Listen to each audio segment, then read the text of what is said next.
Allô et bienvenue sur ma chaîne Une vie allemande. Je m'appelle Yasmine, je suis allemande et je vis en France. Et sur cette chaîne, on parle de la langue et culture allemande et française en allemand et en français. Alors si ça vous intéresse, n'hésitez pas à vous abonner à cette chaîne, de me suivre aussi sur Instagram.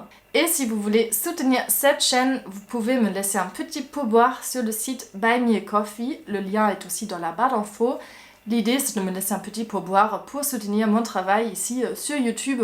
La fin de l'année 2023 se rapproche et à cette occasion-là, on va parler de comment les Allemands fêtent le Nouvel An, quelles sont les traditions en Allemagne pour fêter le Nouvel An, pour fêter le 31 décembre et le 1er janvier. Tout d'abord, il faut savoir qu'il y a beaucoup plus de traditions autour du Nouvel An en Allemagne qu'en France. Je trouve qu'en France, le Nouvel An, c'est finalement pas une très grande chose, il n'y a pas beaucoup de traditions autour. Les gens se retrouvent, ils mangent, ils font un peu la fête et après c'est minuit, voilà. Mais en Allemagne, il y a plein de petites traditions autour du 31 décembre. C'est pour ça aussi que je voulais partager un peu voilà, toutes ces traditions-là parce que c'est assez intéressant. C'est une fête qui est voilà, assez importante dans la culture allemande. Il y a beaucoup de petites choses liées à ça. Et dites-moi dans les commentaires si vous saviez déjà tout ça ou si vous avez appris de nouvelles choses. Alors, tout commence déjà avant le 31 décembre. Quelques jours avant le 31 décembre, quand vous croisez des amis, la famille, même des gens dans les magasins, peu importe, vous souhaitez un Guten Rutsch à ces personnes-là. Guten Rutsch, littéralement traduit, ça veut dire bonne glissade, ça veut dire glissez bien dans le nouvel an. C'est un peu comme si les gens d'un coup ils perdaient l'équilibre et ils glissaient comme ça dans le nouvel an. C'est un peu bizarre. En vrai, ça n'a rien à voir avec tout ça. En vrai, il n'y a aucun rapport avec le mot glisser. Ça vient d'un mot juif pour la fête Rosh Hashanah. J'espère que j'ai bien prononcé, sinon vous me dites dans les commentaires. Mais les Allemands d'aujourd'hui ne savent pas du tout qu'il y a une origine juive. Pour eux, ça veut dire vraiment glisser. On trouve ça un peu bizarre, mais on ne pense pas beaucoup à ça. En France, d'habitude, on ne dit pas grand-chose avant le Nouvel An, mais le 1er janvier, on souhaite une bonne année aux gens qu'on croise comme ça au supermarché ou les voisins, etc. On souhaite une bonne année. En allemand, on va dire une Frohes Neues Jahr, mais déjà, quelques jours avant, ça commence avec le Guten Rutsch. Du coup, le Guten Rutsch, ça s'arrête le 31 à minuit et après c'est Frohes Neues Jahr. Le 31 décembre en Allemagne s'appelle Silvester. On dit Silvester feiern. Wir feiern Silvester. Les gens ils vont à des soirées Silvester Parties, où ils font une petite fête en famille ou avec des amis. Et là, il y a plein de traditions autour de cette journée. Il faut savoir qu'à minuit, en Allemagne, il y a toujours plein de feux d'artifice et des pétards.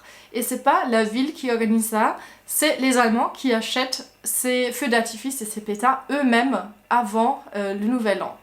Du coup, en Allemagne, avant le 31 décembre, au supermarché, vous trouvez des feux d'artifice et des pétards en libre achat. Il faut avoir 18 ans pour la plupart des produits, mais tous les adultes peuvent acheter des feux d'artifice et des pétards. Et à minuit, tous les Allemands ont le droit de lancer ça comme ça devant la maison, sur le balcon, dans la rue. C'est vraiment la folie, l'anarchie totale. Il y a dans les grandes villes des lieux, des places où les gens se retrouvent et après tout le monde lance le feu d'artifice. Je pense que d'un point de vue français, c'est assez fou que ça soit autorisé. Et c'est vrai que c'est assez dangereux. Du coup, tous les ans, il y a plein de gens qui se blessent, il y a des gens qui meurent, etc. Et les hôpitaux sont pleins. La nuit du 31 décembre, plein de gens qui se sont blessés, plein de gens bourrés, etc. Et du coup, depuis quelques années, il y a un débat en Allemagne sur si ça va être interdit ou pas. Pour le moment, ça n'a pas été interdit. Il y a des gens qui ne le font plus, mais quand moi j'étais petite, c'était tout à fait normal. Tout le monde faisait ça. Du coup, pourquoi les gens ils veulent l'interdire? Déjà parce que c'est dangereux. Après, ça crée beaucoup de déchets. Du coup, le 1er janvier, en Allemagne, tout est sale. Il y a vraiment plein de feux d'artifice, des pétards et tout par terre. C'est vraiment beaucoup de travail pour les éboueurs, en fait, de ranger après, le lendemain. Du coup, c'est beaucoup de travail, c'est pas bien pour la planète. En plus, ça pollue l'air, bien sûr. Et ça stresse beaucoup les animaux. D'un côté, les animaux domestiques, mais aussi les animaux sauvages. Parce qu'il y a beaucoup de bruit, il y a beaucoup de lumière qui est dégagée par les feux d'artifice et les pétards. Voilà, du coup, plein de bonnes raisons de ne pas faire ça.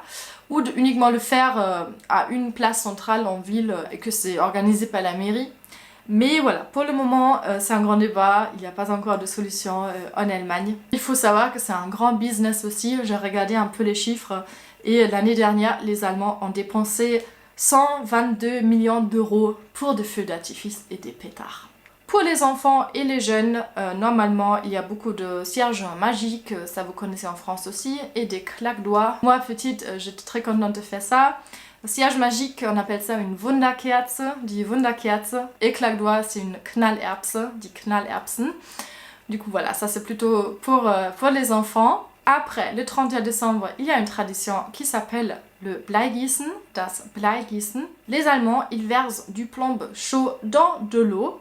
Depuis quelques années, ça a été interdit, c'est plus de plomb parce que c'est très très dangereux pour la santé. Du coup, maintenant c'est d'autres matières, mais on a gardé un peu le nom Bleigießen, mais en vrai maintenant c'est plus du plomb, c'est d'autres choses.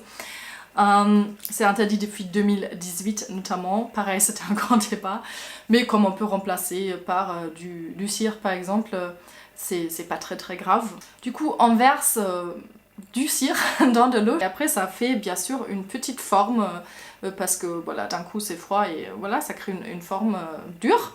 Et après on devine ce que ça veut dire pour l'année prochaine. Du coup c'est un peu de superstition. Si par exemple il y a une forme je sais pas, un crucifix, on va croire qu'on va mourir. Voilà, ça c'est un peu le cas extrême. S'il y a une forme de cœur, on va trouver l'amour. Du coup, il y a vraiment comme des guides sur internet, ou des guides qui sont vendus avec, qui vous disent ah, si votre cire a telle forme, ça veut dire que l'année prochaine, vous allez trouver l'amour, tomber malade, etc. Du coup, c'est vraiment un peu pour prédire l'avenir. Et bien sûr qu'on ne croit pas vraiment en tout ça, mais c'est une petite tradition qu'on fait comme ça en famille ou entre amis. Ensuite, le 31 décembre, tout le monde va se retrouver autour de la télé à un moment donné pour regarder Dinner for One. Dinner for One, c'est un sketch anglais que les Allemands adorent et même les Anglais eux-mêmes ne connaissent pas. C'est ça qui est très bizarre. Du coup, c'est un sketch anglais qui a été diffusé en Allemagne pour la première fois en 1963. Et les Allemands, ils trouvaient ça tellement drôle que c'est devenu une tradition de regarder ça le 31 décembre. C'est normalement pendant toute la soirée à la télé, sur toutes les chaînes possibles. Du coup, vous pouvez le rater, c'est pas grave, vous allez trouver une autre chaîne qui va diffuser ça. Ça dure un quart d'heure, je crois. Et en fait, c'est l'histoire d'une vieille dame qui perd un peu sa tête et qui ne sait pas ou qui se rend pas compte que tous ses amis sont déjà morts. Du coup, elle veut fêter le nouvel an avec ses amis, mais ses amis sont tous des amis imaginaires.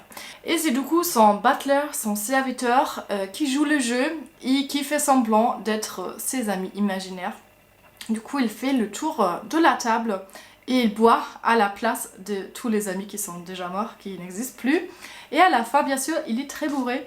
Et du coup, il tombe par terre, il dit des trucs bizarres et c'est très très drôle. C'est un peu difficile à expliquer. C'est en anglais, du coup, si vous parlez anglais, vous trouvez ça sur YouTube sans problème.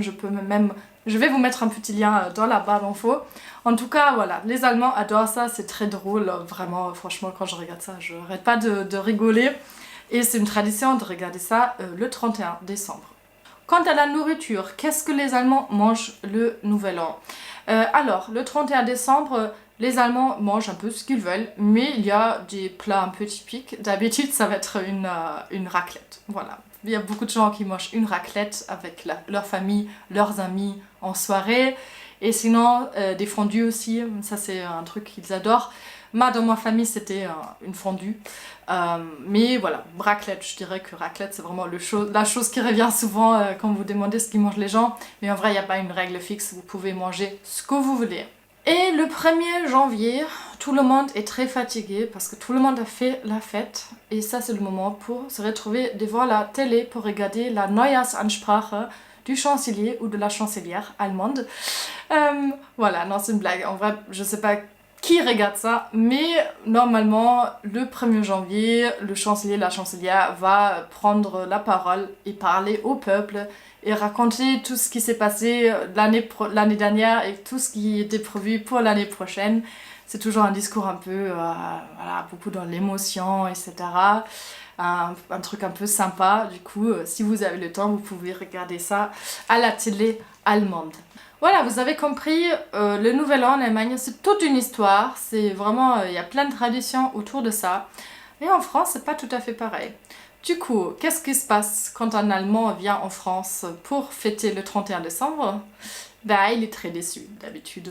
Je connais plein d'Allemands qui sont venus à Paris parce qu'ils se sont dit « Ah, ça va être sympa le 31 décembre à Paris ». Et à minuit, ils s'attendaient à voir plein de feux d'artifice et des pétards. Et non, il n'y avait rien. Rien.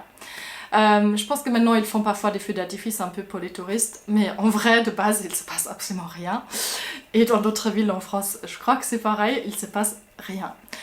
Les gens ils font leur petite soirée chez eux, à minuit tout le monde se fait la bise et ça s'arrête là. Et voilà, les Allemands sont un peu déçus par ce manque de tradition autour du 31 décembre et ils reviennent plus pour fêter le 31 décembre en France. Voilà pour la petite blague. Du coup, si vous êtes français et vous avez déjà passé le 31 décembre en Allemagne, dites-moi dans les commentaires ce que vous avez pensé de toutes ces traditions-là. Est-ce que pour vous c'était un choc culturel? Parce que je peux m'imaginer que oui.